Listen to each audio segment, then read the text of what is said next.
Hi everyone. You probably have finished your portfolio or you're still thinking about it.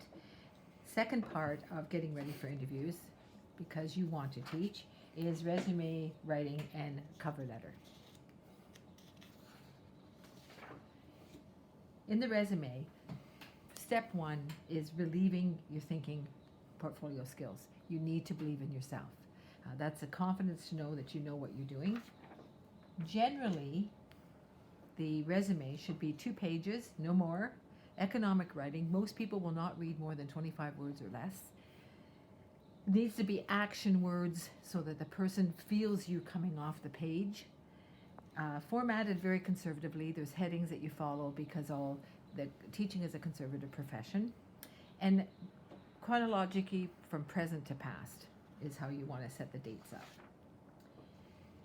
So step 2, begin with your profile. 3 or 5 points. I always think a feng shui is 3 to 5. Don't do 4. It's kind of off balance. And I've sent you an example of professional strengths I did as a profile. You can Google profile and think of different ways of writing them. I did 5 things about myself. And there's those words of action: designing, developing, implementing. Want the person to know that I'm an action teacher. Step 2 is the heading of education. And it's factual. It can be education, you can have certificates, and you can have self-directed learning in there as well. And I've just shown you the list here.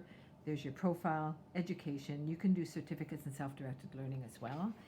Because by the end of this, the person reading your resume, and they're not even through page 1, get a feeling of who you are.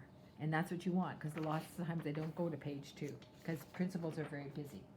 So I give you an example of how I had put in certificates, my education certificates. Self-directed learning is very important in this day and age because you're spending a lot of time online, you're self-educating yourself, you're going to YouTube, you're going to different teaching sites. You want to get credit for that. And so I've put down here that I'm constantly researching something. I've done online courses, and I'm ongoing researching. It might be through researching how to engage students, or it might be researching how to do online teaching, because that's what we've been involved in. Again, no more than 3, because it's a feng shui that you want to do.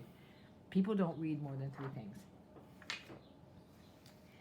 And as we said, by now, since you've got the headings, people know your educational qualifications and your certificates. If you've got one in music, whatever, they I want to look more onto this resume. Step 3, educational or teaching experiences would be your next heading, which I've shown here. Under there, you can put related experiences, meaning if you were a coach or if you were taught skating, if you did tutoring, that would be related experiences. And employment experiences might also be there. So you're going to play with those and delineate between employment and educational experiences. And when you're writing those, that's where we talked about, again, those action words. What did you do? Don't do more than 3 things or 2 things under each one to describe them, depending on the space you have. Remember, you got 2 pages. Remember, create, teach, assess. Put all those words in because they're getting an action from you that you can teach. That's what they want to know. Can you teach? That's what the purpose of the interview is. And again, use action words to relate your teaching, and you're going to get those from your thinking portfolio.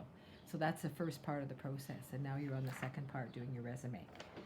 I've also given you a list of a lot of action words you can use: communicated, acted, adapted.